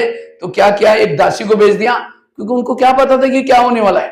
तो दासी ने उसको बोला कि तुम आंखें बंद नहीं करना, घबराना। वो घबराया, अच्छी तरह ले ली, लेकिन बच्चा तो पैदा होगा लेकिन दासी पुत्र। ये सारी संगम युग की यादगार है। आज परमात्मा अमृत वेला आकर के हमको दृष्टि देता है और हम आंखें बंद करके बैठेंगे। कैसे पैदा होंगे? अंधे। अंधे मतलब आंखों से अंधे नहीं, पता है कि रॉन्ग है, पता है कि ये श्रीमत नहीं है, तो भी हम वश होकर के करते गलत काम, क्योंकि बाबा की पावर हमने नहीं लिया। आंखें खोल करके योग में बैठना। कई तो कमजोर है, कई तो दासी पुत्र, मतलब पता है कि रॉन्ग है तो भी कर रहे हैं, क्योंकि इंद्रियों के वश होकर के कर रहे, दासी पुत्र। ये सारी यादगार बन जाता है। इसलिए इस वर्ष में हम ये 3 बातें जो बताई, अमृत वेला का, क्लास के पहले योग का, और तीसरा रोज यहां करके मुरली सुनना, इससे से आपकी स्थिति अच्छी बनेगी। और योग भी कैसे करते हैं, समझो किसी को अगर आधा घंटा योग के लिए टाइम मिला भी है, कैसे बैठेंगे? समझो कोई माता योग लगाने के लिए आ रहे हैं, आते आते रास्ते में देखा कि बहुत अच्छे सब्जी वाला जा रहे हैं, फिर कहेंगे आज दोपहर को इसकी सब्जी बनाएंगे। पहले सोचेंगे जाकर योग करेंगे, जाते समय लेके जाएंगे, यहाँ करके बैठे, लाल लाइट चल रहा है, गीत बज रहा है, शुरू करके मैं आत्मा हूँ, शांत स्वरूप हूँ, शक्ति स्वरूप हूँ। फिर सोचा अरे झोला तो लाए नहीं, थैला तो लाए नहीं, सब्जी कैसे लेके जाए? फिर कहेंगे ठीक है, उसके बाद तो प्लास्टिक का झोला तो हो गए, मैं आत्मा हूँ, शांत स्वरूप। फिर सोचे कि गैस के ऊपर जो दूध रखा था शायद मैंने बंद किया, या गैस बंद है, बंद, चलो कोई देख लेगा, मैं आत्मा हूँ, शांत। फिर सोचा यार घर में तो मेहमान आने वाला था, मैंने सोचा था कि उनको छोले बनाए दिन में, रात को तो भिगो ही नहीं, चलो छोड़ो और कुछ बना देंगे, मैं आत्मा हूँ। लाल लाइट की सफेद लाइट की योग का टाइम। अगर ऐसा योग करेंगे, जैसे मोबाइल को चार्जिंग करने के लिए प्लग के पास रखते हैं, तारे डालते रहेंगे निकालते रहेंगे, आधा घंटा वही काम करो, देखो कितना पॉइंट हो गया, चार्ज ही नहीं होगा। इसी तरह हम मन बुद्धि तार डाल रहे हैं, निकाल रहे हैं, डाल रहे हैं। कई तो क्या समझते हैं, जब योग में बैठते तो हमारी आत्मा ऊपर जाती है। आत्मा परमधाम में नहीं जाती, जाती क्या है? मन बुद्धि।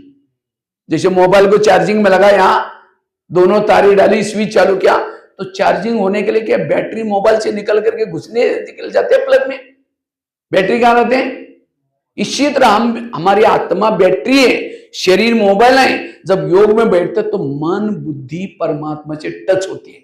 लेकिन किसका मन जाता है? जिसका मन सारा दिन पॉजिटिव है, हल्का है, वो मन जाता है। जिसकी बुद्धि स्वच्छ है, मन बुद्धि टच होते हैं, उससे करंट आता है और उससे बैटरी चार्ज हो जाते हैं। जब आत्मा की बैटरी चार्ज हो जाते हैं सारा दिन, योग में, तो सारा दिन वो आत्मिक स्वरूप में रहता है, किसी के दोष नहीं दिखते, एकदम खुश रहता है, बिना थके हुए रहता है, सारे गुण और शक्तियां सारे, ये है अवस्था, ये है देवताओं का स्वरूप। तो ऐसे हमें क्या करना है, इस 2026 में पुरुषार्थ करना है। मैंने 4-5 ही बातें सुनाई। पहली बात बताई आत्म अभिमानी स्थिति का पुरुषार्थ, दूसरी बात बताई पर चिंतन से बचना, उसके लिए काफी सारे एग्जाम्पल बताया। धुआं नहीं निकालना, कोयला का व्यापारी नहीं बनना, समझो किसी को उल्टी आती है, वोमिटिंग आते है, वो कहां जाता है, वॉश बेसिन में। और उल्टी क्यों आते हैं, जो चटपटी चीजें खाता है, तला हुआ खाया, सड़ा हुआ खाया, डाइजेशन है, वो उल्टी करेगा। उल्टी कहां करते हैं, वॉश बेसिन। इसी तरह सारा दिन जो चटपटी ब्राह्मणों के समाचार सुनता है, इसकी उसकी सुनाएगा, उसके बुद्धि में डाइजेशन नहीं होगा, फिर उल्टी करता है। कहां सुनाता है, हर एक का वॉश बेसिन फिक्स है कान में, तो कान कोई वॉश बेसिन तो नहीं है ना, कोई उल्टी करता है तो उसको भगाते, और यहां कोई सुनाता है तो और क्या हुआ, और क्या हुआ। इसीलिए इस वर्ष में हमें पर चिंतन की माया से बचना।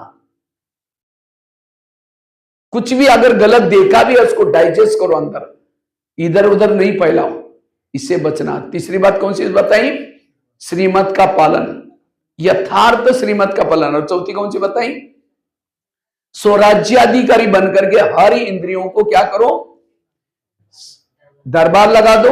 और उसको रात के समय, केवल दरबार सवेरे नहीं, रात को सोने के पहले फिर चेक करो। सबसे पहले पूछो कि कान, तुम्हारा सारा दिन का चार्ट कैसा रहा, तुम्हारा धन्यवाद। सवेरे तुमने 7 बजे मुरली सुनी थी, लेकिन 12-1 बजे कोई माता जी आई थी और किसी के परचिंतन की बातें सुनाई थी, तुमने नजदीक जाकर सुना था, इसीलिए तुम्हारे लिए सजा मतलब कैंची लेकर के काट करके नहीं फेंको। कौन सी सजा दो, दोबारा मुरली सुनो। फिर मुख को पूछो तुम्हारा चार्ट कैसा रहा, समझो कान ने दरवाजा खोला, तुमने तो चुप रहना चाहिए था, तुमने भी किसी को सुनाया हुआ ऐसी करते वैसी करते, इसीलिए तुम्हारे लिए सजा कौन सी, दूसरी ने मुख का मौन रखो। ये है सो परिवर्तन। जब तक हमारे इंद्रियों पर शासन नहीं है, तब तक हमारे अंदर परिवर्तन नहीं आएगा। परिवर्तन का सो परिवर्तन, और जो इसको परिवर्तन करता है, दुनिया अपने आप परिवर्तन हो जाएगी। और 5वीं बात कौन सी बताई, सकारात्मक रहना, पॉजिटिव रहना। मैंने तो उसके शॉर्ट में बात बताई। पॉजिटिव रहने के लिए कर्म गति को समझना, जो हुआ अच्छा हुआ, और रोज सवेरे अमृतवेला का योग, क्लास के पहले योग, और तीसरा मुरली। इससे आपका हेल्थ भी अच्छा बन जाएगा। जितना पॉजिटिव रहेंगे, हेल्थ अच्छा बनेगा। ठीक है, ये 5 बातों का पुरुषार्थ करके ये वर्ष आप बहुत अच्छा बिताना, अपने संस्कारों को परिवर्तन करना, जो इतना दिन नहीं किया, क्योंकि आगे समय बहुत नाजुक आने वाला है, अपने हिसाब भी सामने आएंगे। इसीलिए अपनी स्थिति को बनाने के लिए हमें ये बातें करनी है। और मुझे लगता है मधुबन में इसी के रूप में मुरलियां चल रहे। आप लोग आए थे शायद, यूपी वाला टर्न पहला था, तो मुरली क्या चली थी, अपने स्वराज्य के चार्ट को चेक करके चेंज करो और अखंड राज्य के अधिकारी बनो। ये अपना जो शरीर है, इस शरीर के अंदर एक धर्म, एक राज्य। आज कई कहते सत्युग कब आएगा, कृष्ण जन्म कब लेगा। सत्युग की बात छोड़ो, पहले सत्युग अपने शरीर में बनाओ। क्या एक आत्मा का शासन बॉडी पर है, एक धर्म धारणा है, या कई माया का भी दखल लेते हैं। वो मुरली दोबारा पढ़ना, क्योंकि मधुबन में जो मुरली चलती है, जो ब्राह्मणों की कमी है, उसी सामने जो बैठे हैं, उस कमी को निकालने के लिए बाबा मुरली चलाता है। इसलिए स्वराज्य अधिकारी का दरबार लगाने के लिए बाबा ने रोज अपना चार्ट चेक करो, तब आप अखंड स्वराज्य। आज हमारे जीवन में सुख शांति क्यों नहीं होती, क्योंकि इंद्रियों की दखल लेती है, माया दखल लेती है। इसीलिए स्वराज्य अधिकार है। दूसरी बाबा की मुरली चली, अपने मैपन के पूछ को आग लगाओ। मैं दूसरी मुरली चली थी बाबा की, मधुबन में मुरली चली, मैपन के पूछ को आग लगाओ। क्योंकि आज हर एक के अंदर ईगो है, अभिमान है। मैं और जब तक ये मैं नहीं होगा तब तक आत्मा के मैं के स्वरूप में जिन्होंने मैंपन को नहीं छोड़ा वो सतयुग में जाएंगे, सतयुग में नहीं आएंगे, त्रेता में आएंगे। क्योंकि जिसके भी राम के जितने भी भगत है सभी को पीछे से क्या है, पूछे क्यों मैंपन नहीं छोड़ा, मैं ये हूं, मैं ये हूं, मैं कह के बहुत सारे मुकुटे, मैं इंजीनियर हूं, मैं ये हूं, मैं ये हूं। इसीलिए बाबा कहते हैं ये अभिमान को जब तक खत्म नहीं करेंगे, बाबा कराता है, बाबा कराता है, बाबा मेरे साथ में, जहां मैं है बाबा वहां से किनारा हो जाता है। इसलिए मैं को पूछ को आग लगाओ। बाबा ने कहा तपस्या से, योग अग्नि से क्या करो, इस मैंपन को छोड़ो, तब आत्मा के स्वरूप में रहे। मधुवन में यही मुरलियां चल रहे आजकल, तो इसलिए हमें उस अनुसार पुरुषार्थ करना है। ठीक है।